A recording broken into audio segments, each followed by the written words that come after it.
All right. All right. How's it going? Yeah, good. Thank you. I'm good. Good. I'm always good when the sun is shining. Yeah, it's so hot in it this week. Yeah. Have you been outside today? Yeah. Yeah, I've been out for little stints, but my Wi-Fi starts dropping as soon as I cross the threshold into the garden. So I have to like preload everything that I'm going to need and then go out and work. But then inevitably I forget something and have to sort of nip back in, hold my laptop towards the modem in the hopes that it loads. Okay. The problem that I have with working outside is the sun on the laptop screen situation. I can't see anything. Have you solved that issue? Yeah, I don't know whether this is just particular to my laptop, but the brightness just goes up sufficiently that it's not a problem. Okay, because you're on Apple. One thing that is annoying though, brightness isn't a problem, but it really brings into focus how dirty my screen is. So like all of the smudges are suddenly incredibly visible, and that can affect the visibility. How many different types of detritus are on your laptop screen? There must be some dust. Yeah, I reckon there's some undiscovered species living on my screen. Okay, nice. It would be fascinating to scientists. Yeah, I'm sure it would. Do you have a nice weekend? Yeah, all right, thanks. Spent Saturday with you. You did spend Saturday with me. That week I did a lot that weekend. It made it seem really long, which was great. Yeah. You had a busy weekend, didn't you? Sunday was less busy. I cooked a roast. Okay. I had my first barbecue of the year on Sunday. Yeah, nice. I think we're gonna have one tomorrow, actually. All right. Are you? Here we go. Every time. Are you? Hang on, let me just check my MySpace inbox and see if I had an invite for that one. MySpace. No, I DM'd you on Bebo, mate. You missed it. On Bebo. It's too late now. I've already bought in the food. Yeah. Okay. Fine. I missed it. All right. Well, that'd be nice for you.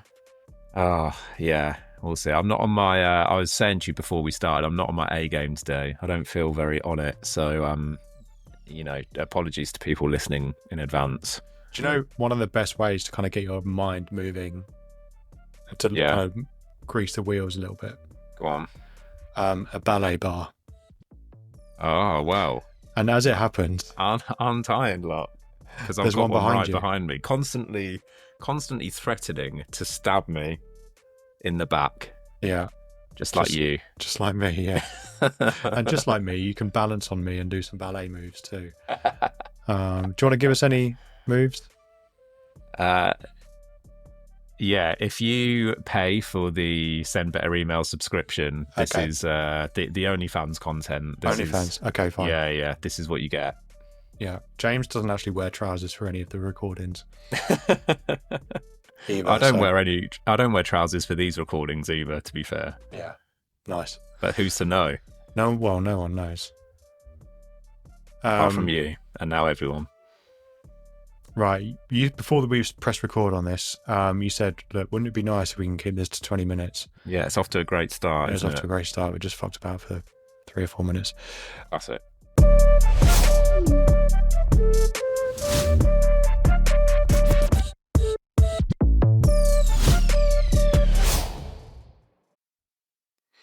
So, what do you want to talk about this week?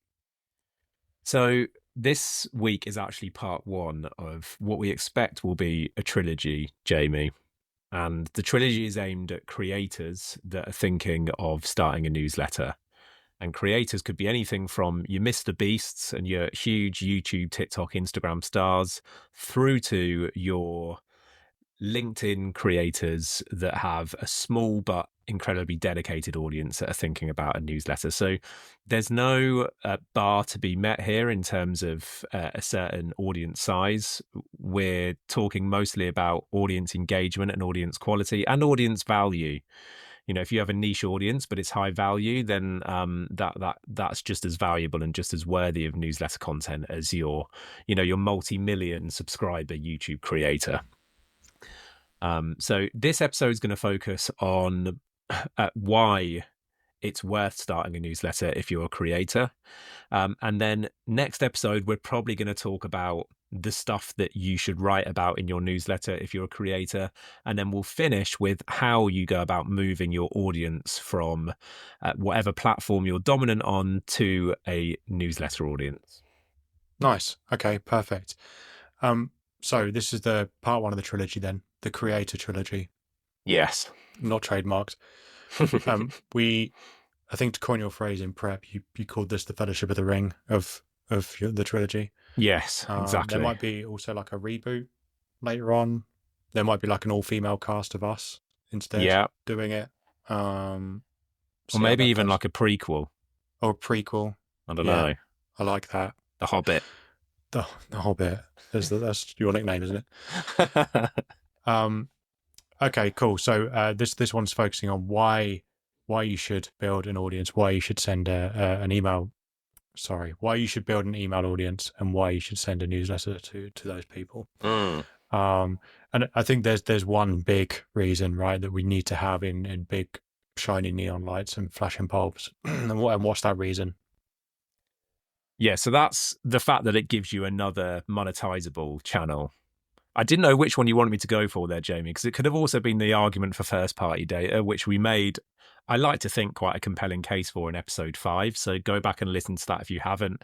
That's where we talk about the perils of over-dependency on third-party platforms like X, formerly known as Twitter, YouTube, LinkedIn, the algorithmic perils and the existential threats of those platforms. So we go into quite a lot of detail there.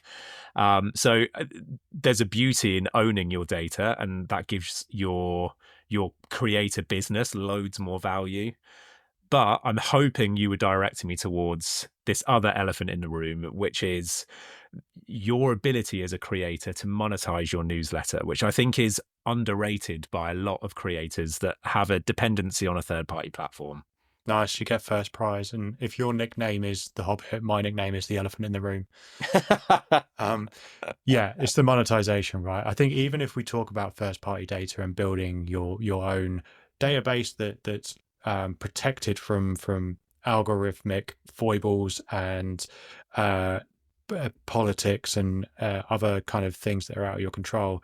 I think the beauty of building that first party data and having that and owning that, what does it come back to?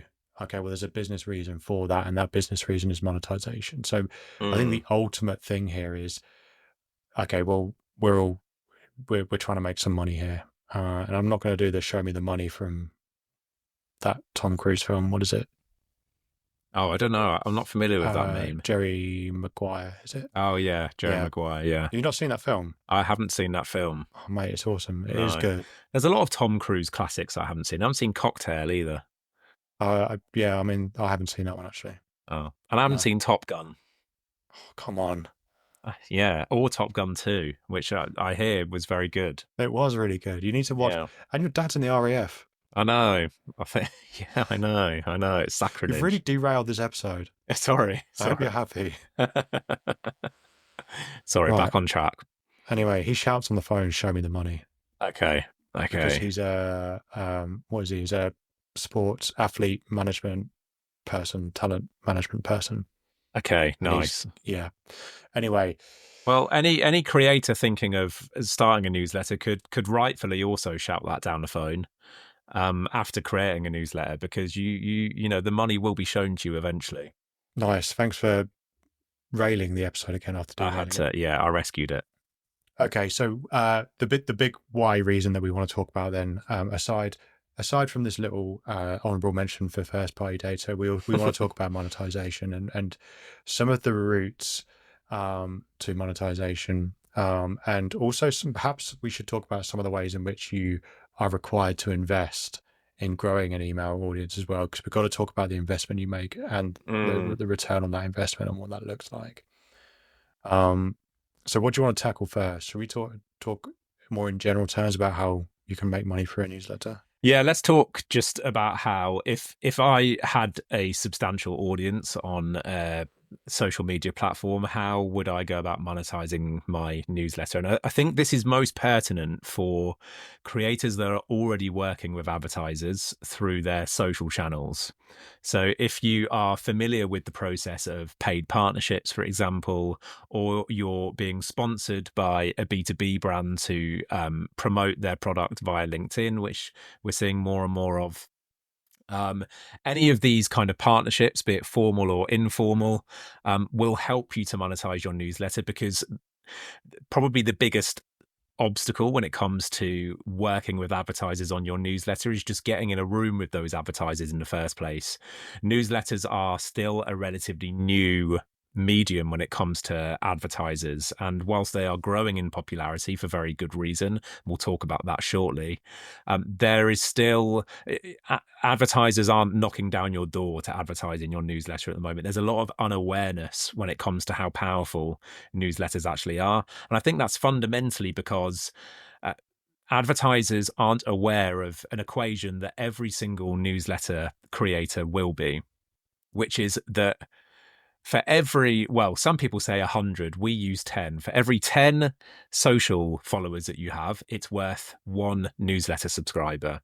So an advertiser might look at your newsletter and think, oh, they only have 10,000 subscribers. I'm going to go for this Twitter person that has 100,000 followers on there. What we would say to that advertiser is that actually they are roughly speaking, and there are of course loads of caveats to this, but they are roughly speaking equal in value. And I would probably make an argument that if it's a Twitter audience in particular, it's probably worth even less. So if you already have these partnerships established, you've already got one box checked. And with that partnership already in mind, the transition to monetizing your newsletter should be pretty simple, because the conversation I'd be having with my advertising partners is, well, look, we can strike a deal on my main channel here, my Instagram channel that has 200,000 followers. For sure, you can sponsor me. But for an extra fee, I also want to mention you in my newsletter. And here's what's going to happen if I mention you in my newsletter.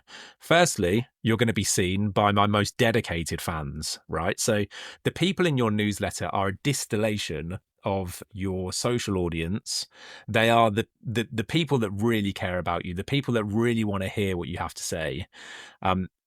Logically, those are the people that are going to find their way into your newsletter audience. So logically, they are going to be amongst the best people to advertise to.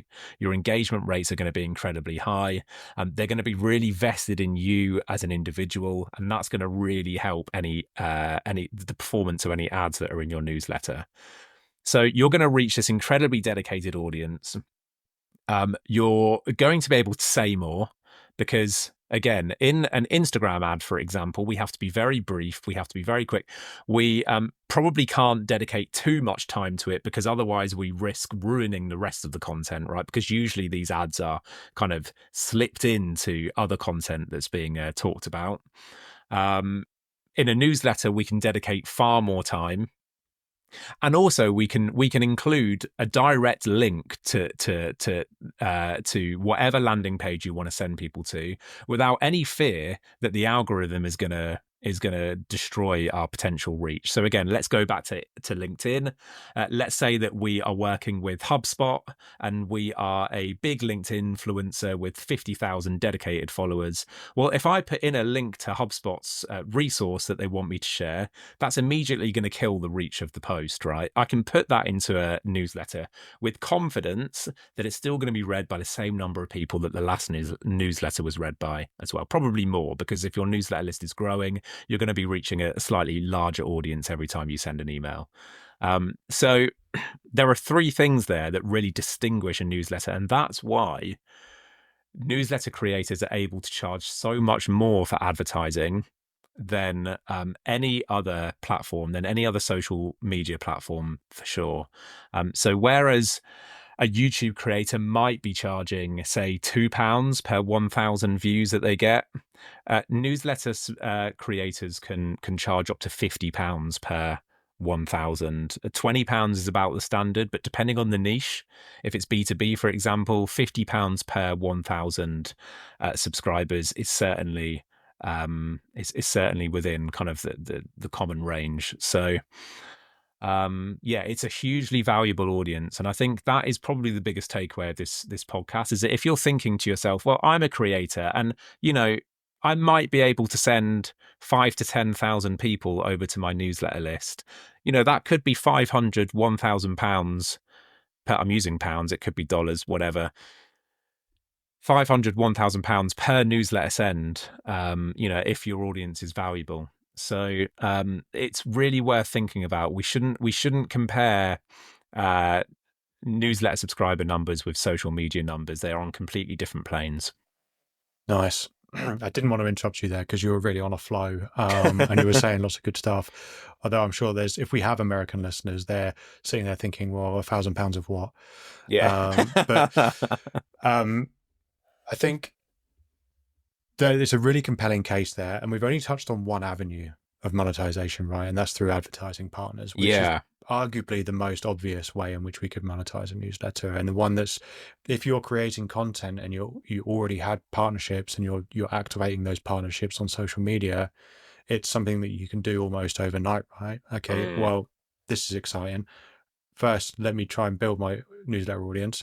Once I've built that and I have some engagement stats, now I can have this conversation with my advertising partners that I already have a relationship with, and I could say, all right, well, there's this other avenue here, and it's going to be my super fans.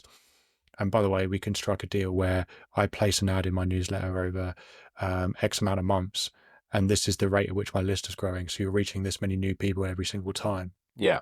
It doesn't need to be a one and done situation. Yeah, absolutely. And so if we fence that off as one way to monetize there as advertising partners, what's another way in which we could monetize our newsletter? Yeah, so advertising partners is the low-hanging fruit, and that's definitely where I'd start.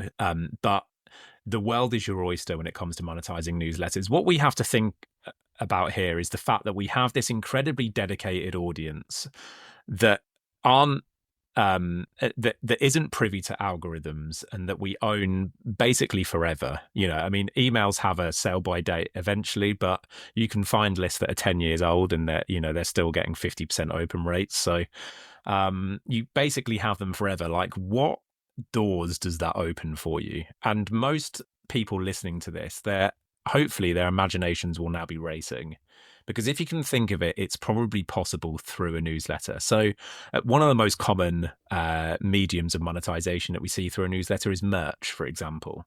So maybe you already own an existing product. Depending on how established you are as a creator, you might have merch, but equally it may be that you have a 10% stake in a SaaS tool that you want to promote. You might already you might not need to work with advertisers because you have your own products to sell through the newsletter instead.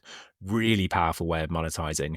Maybe you want to launch a course, like an 8-week intensive course where you get one-to-one tuition with you, and it's going to cost £3,000, but it's going to be well worth it. The newsletter is your best medium to promote that sort of course. Remember, these are your most dedicated fans. These are the guys that have already opted in once when you've asked them to do something. So we know that they have a proven history of doing what you asked them to. They are the perfect audience for something like a course. Maybe it's a one-off event as well. Maybe you want to start releasing exclusive content to them. A lot of people, we saw 5-10 years ago, platforms like Patreon were incredibly popular. Well, now people are looking to newsletter lists as the new version of Patreon. Only with newsletter lists, you don't have to pay a 10% cut to Patreon or what other software you might be using. With your newsletter list, you get to keep 100% of any money that you make through that. So you might start releasing exclusive content, for example, and doing that through, in exchange for a monthly payment. There are so many ways. There are like over 50 ways to monetize your audience, Jamie, when it comes to newsletters. But it all starts with a newsletter list, and this is the key thing. Yes, there are ways to monetize through LinkedIn, through Instagram, through YouTube, etc. But they're mostly about brand partnerships, and it's much, much harder to really cut through and to make those a success. Newsletters give you full control. You're in the driving seat when it comes to what you serve your audience, and that just opens up so many more possibilities. Nice. Okay, I'm just going to draw out a couple of things there from James Copeland's latest monologue. Which Sorry. I think the two things are really key there. So you've got, well, the first one we covered was advertisers and brand partnerships. The second route was, okay, we might have something of our own that we want to sell, and the newsletter audience is a tap that we can turn on and off and access at any point that we can sell stuff to that audience. And the third thing is then that newsletter order, you might release a premium version of whatever you're sending in your newsletter, and then people pay monthly for additional content. There is a question around whether that's for everyone. James, that's something you've got experience in doing as well with a newsletter, and it's something that we are building right now, and it's something that we are building kind of behind the scenes. There will be a free version, and there'll be a premium version of that as well. So those are the key things that I kind of picked out from that chat. I think one thing that I would just say is that if I was going to chuck some my 2 cents in here, content creators have to switch their minds a little bit about how they're running their business. And you might just think, okay, well, Jamie, who are you to say, how content creators should be running their business because you have 3,500 LinkedIn followers and that's it. But what the challenge I want to present, or the opportunity I want to present, is how do we turn my big social media following into a more fully fledged business? And the best way to do that is to think about, how do we create a funnel? Okay. And what we want, and the social media following that we have is right at the top of that funnel. And we want to funnel people in down through this funnel, and we want them spending money as they go. We want them more engaged, we want them opted in, and we want them to buy things from us. And we have to think about how we're moving people through that funnel. And an email list is something that sits beautifully in the middle of that funnel, right? Because we're not awareness and acquisition like we are on social media at the top of that funnel. We're moving people in, and we're generating this nucleus of this core of super fans, of people that have opted in, have voluntarily given you their data so that you can contact them in a very personal way. And so they've made a commitment to you. And then we think about, okay, how do we take them to the next stage where we are monetizing that audience beyond just sending them content in a newsletter? We said we wanted to keep this episode at around 20 minutes. So I think we're about there for that. Yeah. Should we do a quick hot take before we wrap up? Let's do a hot take. Yeah.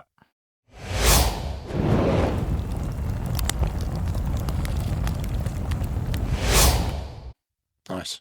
Shall I go first? Go on. Okay. My hot take is that content creators can't afford not to build an email audience.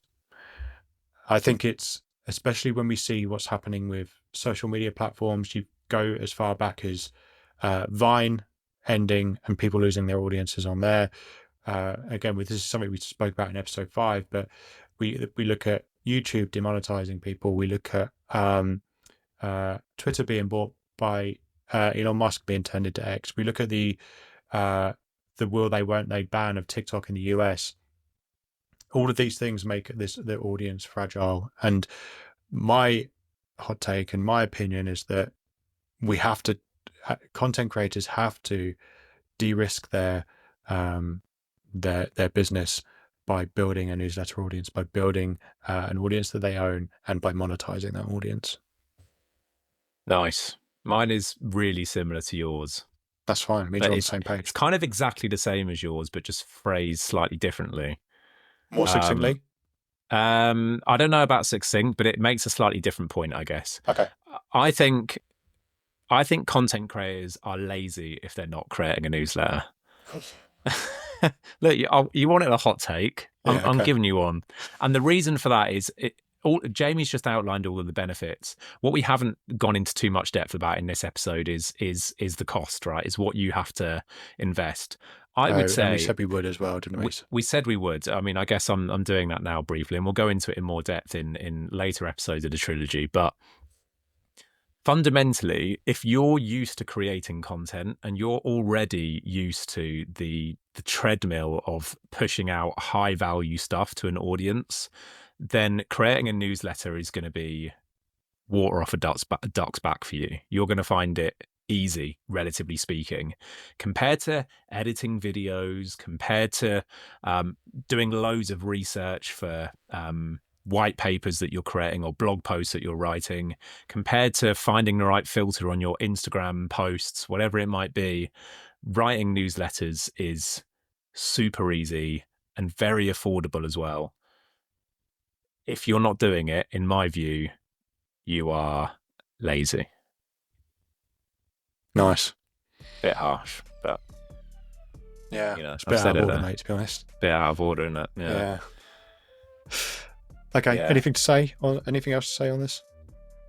No, I don't think so. Cool. Okay. Well, thanks for listening, everyone. Cheers. Bye.